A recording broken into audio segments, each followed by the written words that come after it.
A elasticidade da lei tem um limite, e suas forças, comprimidas pela desobediência dos homens e deixadas livres por Deus, chefe e dirigente, romperão os diques da divina misericórdia, semeando a destruição nas fileiras do mal rebelde.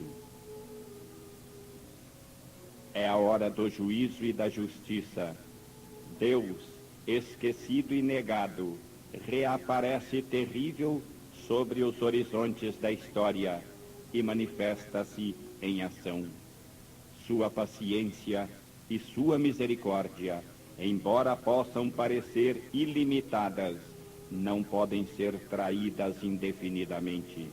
E ai do homem que confunde esta esfera da lei, que só por compaixão difere a reação, com a ausência de um princípio divino, dirigente e senhor do mundo. Ai dele, porque este princípio, após longa espera, em que os homens se acomodam, porque pensam que são eles os vencedores e senhores do mundo, reage para restabelecer o equilíbrio e explode com uma violência tanto maior, quanto mais demoradamente tiver sido violada e comprimida. Se hoje os superficiais podem ter a impressão da falência de Cristo, nem por isso a partida está perdida e a vida se detém. O Apocalipse nos fala justamente deste amanhã, em que ocorrerá a realização do reino de Deus na terra.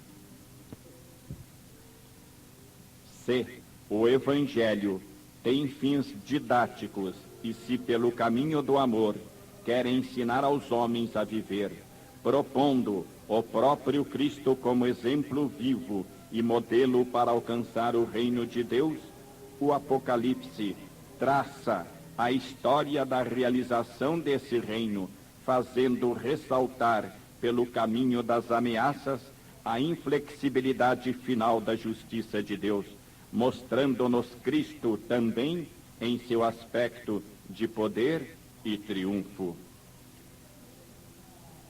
Se o Evangelho nos traça a linha de conduta, deixando-nos livres de aceitá-la ou não, o Apocalipse entra na história e narra as vicissitudes da realização na terra daquele novo reino que foi anunciado no Evangelho.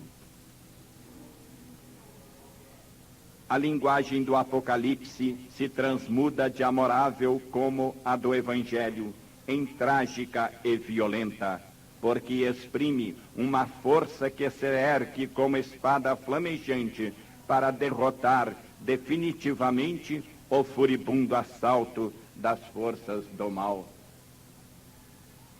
O Apocalipse move-se num terreno de batalha, a maior do universo, aquela empenhada entre Deus e Satanás, e na qual Deus vence. O Apocalipse fala de plenitude dos tempos. Estamos hoje nessa plenitude dos tempos. Deus se exprime no pensamento e na vontade da história, como uma onda que tudo arrasta e que se impõe aos homens e aos acontecimentos, e pende como um destino ameaçador sobre o mundo, porque a medida de suas iniquidades está cheia, e esta é a hora de prestar contas.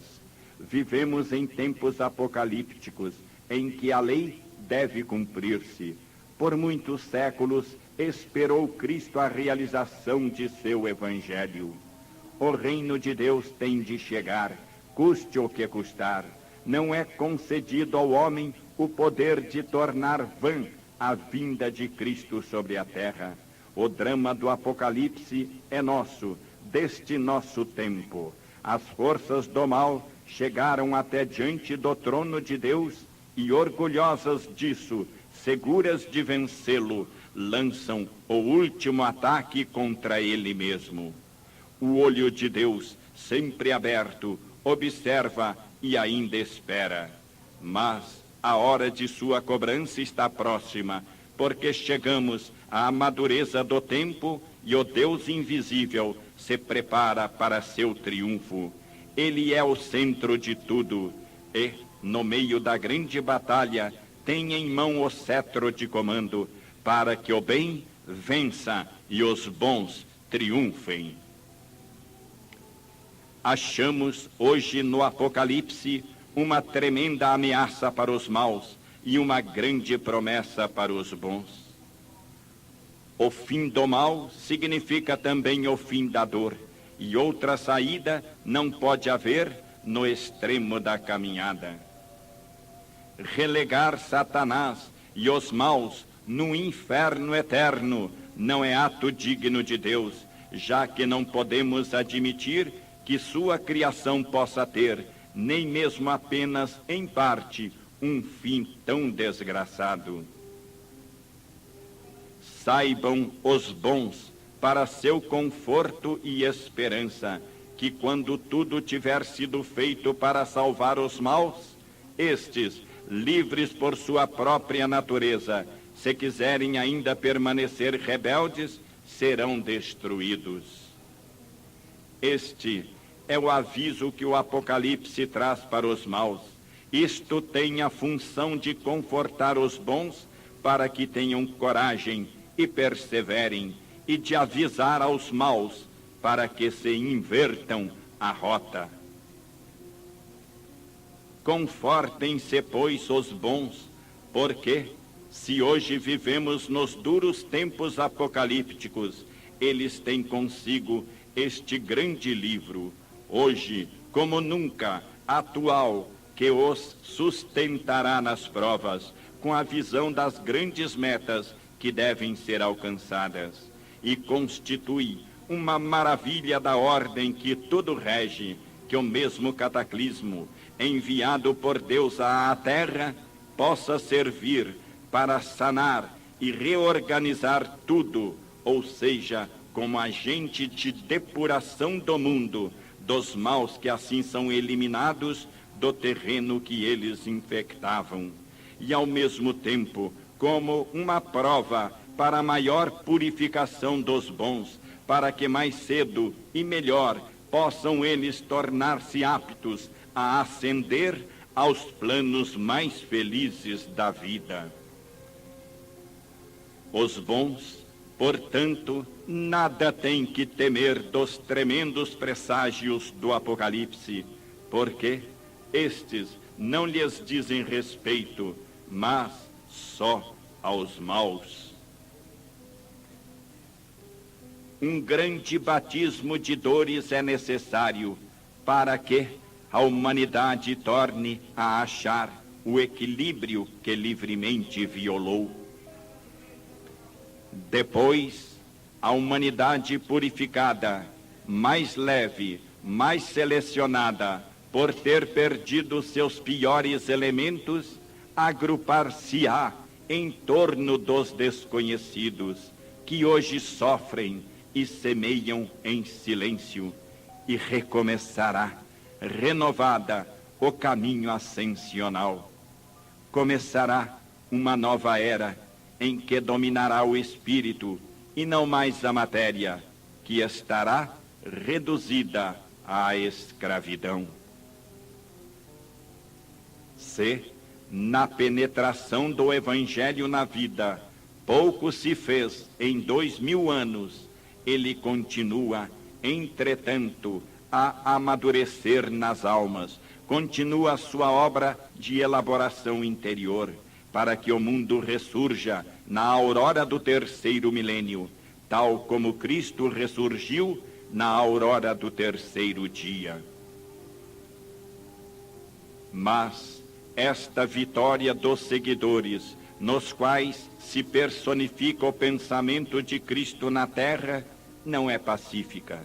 É, ao contrário, uma luta gigantesca, a qual, no entanto, é apenas o momento terrestre de uma batalha cósmica, em que se agita e treme o universo. É a luta de Satanás contra Deus. Tudo é dirigido por uma lei que representa o pensamento de Deus. Assim, além da pequena liberdade humana, existe um determinismo inteligente histórico que guia os acontecimentos. O homem hoje tomou a posição de Satanás, rebelde à lei. É natural que o sistema lhe caia em cima. Dada sua orientação, o homem hoje se acha na posição de abandonado por Deus, que, no entanto, respeita a sua liberdade, não o força, mas se retrai e diz: quereis experimentar a força? Experimentai-a. Mas avisei-vos de que quem usa a espada perecerá pela espada. Credes nos exércitos e nas armas? Provai-as. Não quereis o amor evangélico e só concordais numa coisa, na mentira, no egoísmo, no trair-vos uns aos outros? Pagareis todos juntos. A punição realizar-se-á para vós mesmos, porque a trazeis em vós. Matar-vos-eis reciprocamente, porque a isso vos leva vosso próprio sistema. Quereis fazer do poder não uma função de vida e uma missão, mas um meio para esmagar indivíduos e povos? Fazei-o.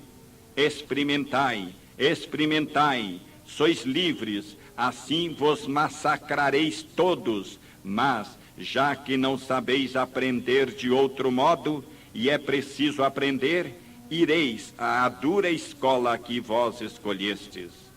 Este raciocínio lemo-lo idêntico no Apocalipse, de modo que ele parece escrito de propósito para nosso tempo, e se parece feroz e sem piedade, não exprime todavia, senão a exata consequência da livre, mas louca conduta humana no seio de uma lei cujas reações são fatais.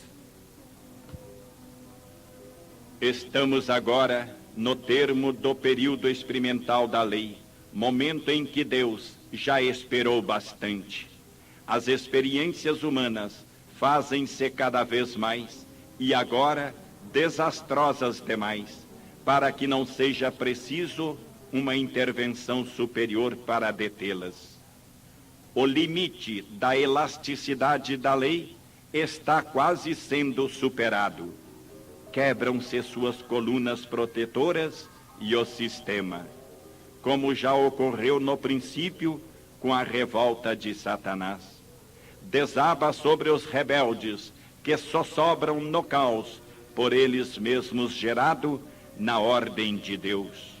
Soa então a hora do juízo.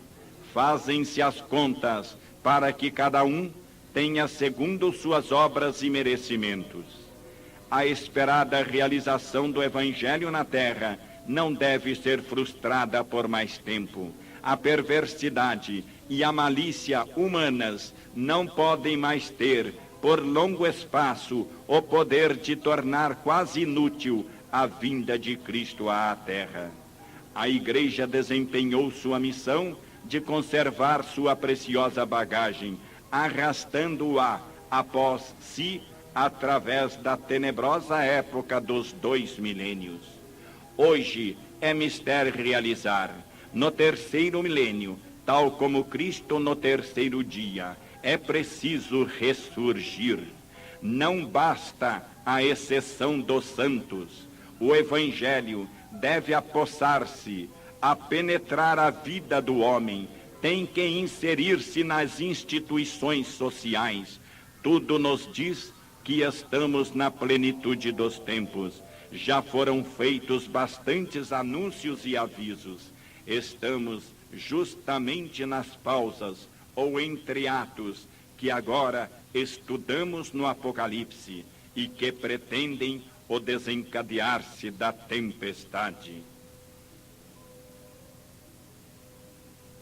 O que está fora de dúvida é que acima das forças do mundo físico, conhecido pela ciência, há um mundo de forças que ela ainda ignora. Também é fora de dúvida que o homem é uma pequenina formiga agarrada a um grão de poeira cósmica e nada pode contra essas forças. Os fundamentos científicos e práticos de uma nova civilização já foram lançados com um entusiasmo sem precedentes na conquista do tempo e do espaço, os dois grandes obstáculos ao livre movimento dos homens. Sem dúvida, estas conquistas materiais reagirão também sobre o estado psíquico e espiritual da humanidade, ajudando-a a evoluir. Com a descoberta da energia atômica, o homem não se deu conta ainda de onde pôs as mãos, ou seja, de haver penetrado tão próximo à substância das coisas, tanto que se apossou da técnica da criação. Assim, seus poderes cresceram sem medida, e se ele pode tirar vantagens proporcionais para seu bem, pode também sofrer dano para seu mal. E é tão grande o novo poder que lhe pode escapar das mãos inexperientes, sem que lhe seja possível mais controlá-lo depois. E que dizer quando esse poder não está hoje nas mãos dos sábios, mas dos governantes que por sua própria posição estão enredados nas tristes artes da política? Que dizer quando se sabe que esse poder está à mercê do egoísmo, do ódio, do interesse, do desencadear das mais baixas paixões? Outro sinal dos tempos é a queda dos mistérios. Estes, aos poucos, são todos explicados e aclarados pela ciência. Então poderemos repetir as palavras de São Paulo na Epístola aos Hebreus. Se pecamos voluntariamente, após ter conhecimento da verdade, não há mais sacrifício pelos pecados, mas uma espantosa expectativa do juízo. É coisa espantosa cair nas mãos do Deus vivo. Quando tudo estiver esclarecido e evidente, quem não quiser aceitar as verdades do Espírito e obedecer à lei, não poderá mais achar misericórdia, porque não a merece. Poderão mudar e ser incertos os pormenores das previsões políticas, mas o que é certo é que o povo, grupo ou instituição que tiver pecado, terá que pagar. Esta é a lei certa. Cada um poderá deleitar-se em fazer exame de consciência de outrem, antes que de si mesmo. A lei permanece a mesma. É inútil ter poder terreno se há injustiça no espírito. Esse poder não poderá defender-nos e ruirá diante da lei que quer justiça. Chegamos ao limite da lei, à hora em que o ciclo involução-evolução se fecha com o regresso a Deus. Termina a cadeia das reencarnações. Está completa a caminhada da reascensão concedida por Deus ao ser decaído para redimir-se. Cessa a possibilidade de erro e a necessidade da expiação. Está na lógica do sistema que a experiência não possa ser procrastinada até o infinito, que o ser não possa ter à sua disposição a misericordiosa elasticidade da lei e a paciência de Deus para sempre. Seria um absurdo inadmissível, na ordem que tudo dirige, que se concedesse à liberdade humana que ela se sobrepusesse à lei e se substituísse a ela, ultrapassando os limites das próprias funções, para as quais apenas é admitida a liberdade, e assim subvertesse eternamente aquela ordem. Quem não quis redimir-se, dado que ninguém pode ser constrangido e que o rebelde não poderia permanecer indefinidamente aí, nem corromper o sistema, este rebelde vem definitivamente expulso com o aniquilamento de seu eu. Deus só pode ser vencedor absoluto. Não poderia sê-lo com inimigos acorrentados que eternamente clamassem contra ele a voz de sua maldição, meditando uma revolta. A lógica impõe não só a vitória absoluta de Deus, mas numa ordem que se tornou perfeita, como deve ser toda a obra de Deus, também não se permite absolutamente a dissonância de vozes rebeldes, ainda que afastadas, e a presença de um tumor maligno à espera de arrebentar.